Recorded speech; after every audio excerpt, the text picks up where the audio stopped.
తెలంగాణలో మనుషులు తాగే మందు మస్తు ఈజీగా దొరుకుతున్నది కానీ పంటలకేసే ఎరువు మందు మాత్రం దొరుకుడు కష్టమవుతున్నది.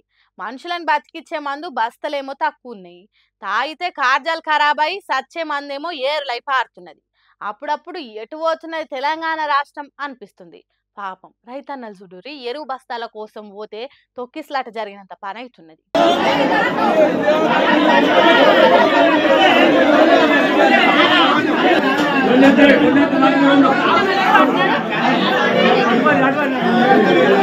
కుర్దిల పడ్డ ఎలక తీరైతున్నదట పబ్లిక్ పరిస్థితి. కొన్ని దిక్కులల్లో పంటలకు నీళ్లు లేవు, ఇంకొన్ని దిక్కులల్లో తాగనీకి నీళ్లు రావు. హాస్టల్ పిల్లలకు అన్నం చక్కగా ఉండదు. ఇగో ఈడ రైతన్నలకు ఎరువులు లేవు. అసలు ఏం జరుగుతున్నది తెలంగాణలో అని అడుగుతున్నారు మేధావులు అనేటోళ్ళు. ఎందుకు ఇట్లా అవుతున్నది? ఉండి ఇస్తలేరా లేక ఉండేటట్టు చేస్తలేరా? ముఖ్యమంత్రి, మంత్రులు, ఆఫీసర్లు ఏం చేస్తున్నట్టు? రైతన్నలు యూరియా కోసం గింత తిప్పల పడాల్సిన పరిస్థితా? కనీసం పోలీసులు వచ్చి కంట్రోల్ చేసుడు కూడా లేకుంటే ఎట్లా అన్నట్టు? ఇంకా కొంతమంది ఎక్కువైతే కొట్టుకునే కథ తొక్కిసలాట జరుగుతుండే. మరి ఇంత జరుగుతున్నా ఎందుకు చూసుకుంటున్నారో, ఎందుకు చేతులు ఎత్తేసినట్టు చేస్తున్నారో అర్థమైతలేదు అంటుర్రు ఇది చూసిన జనాలు. కరీంనగర్ జిల్లా తిమ్మాపూర్ మండలం మల్లాపూర్ అనే ఊర్లో జరిగిన యూరియా కొట్లాటిది. లైన్లల్లో మహిళా రైతులున్నా ఆపేటోళ్ళు లేరు, ఆదుకునేటోళ్ళు లేరు. ఉండి లేనట్టున్న యూరియా బస్తాలు దక్కుతాయో దక్కయో అని ఒకళ్ళను ఇంకొకరు దొక్కుకుంటా పోతున్నారు.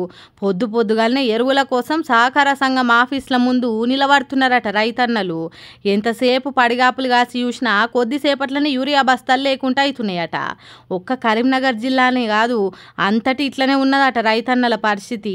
మరి సర్కారుకు ముందు చూపు లేక సరిపోను యూరియా తెప్పించలేదో, లేకుంటే రైతన్నలకి ఈసారి ఎక్కువ ఎరువులు అక్కర పడ్డాయో తెలియదు కానీ యూరియా కోసం ఊర్ల పొంటి పెద్ద యుద్ధమే జరుగుతున్నది. మరి ఇది ఎట్లా తగ్గుతుందో, రైతన్న గోసలు ఎట్లా గట్టెక్కుతాయో, ఎవరొచ్చి ఆదుకుంటారో ఏమో పోన్రి అని మాట్లాడుకుంటున్నారట ఈ కొట్లాటలు చూస్తున్న నేటి జనాలు.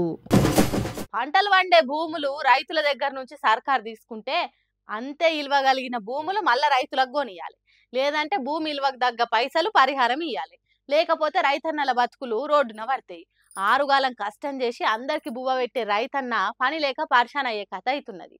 ఆగో ఈ రైతన్నకు కూడా ఎసొంటి తిప్పలు వచ్చిందో చూడురి.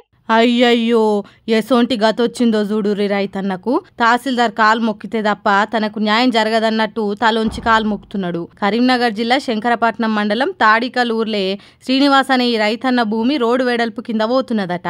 అట్లా పోయిన భూమికి చట్ట ప్రకారం నష్టపరిహారం కట్టియాలి. మరి ఎందుకు సర్కార్ ఆఫీసర్లు ఇయ్యలేదో తెలియదు కానీ అయ్యా బాంచన్ నాకు న్యాయం చెయ్యుండ్రి అని కాలు పట్టుకుంటుండు. భూమి లేకుంటే నాకు బతుకులేదు, ఆ భూమినే లేకుంటే చేస్తే నేనేం చేసి బతకాలే అని గిట్ల చేసిండు.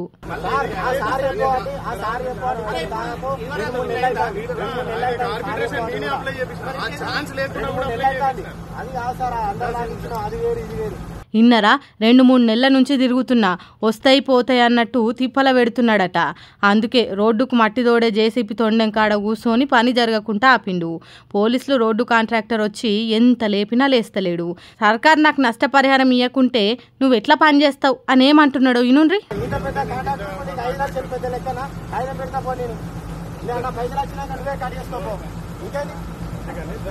అర్థమైందా? ఇంత పెద్ద కాంట్రాక్టర్వు, నీకు 5 లక్షలు లెక్కనా? నువ్వు ముందు ఇచ్చి పని చేసుకో. సర్కార్ నాకు పైసలు ఇస్తే నీకు ఇస్తా.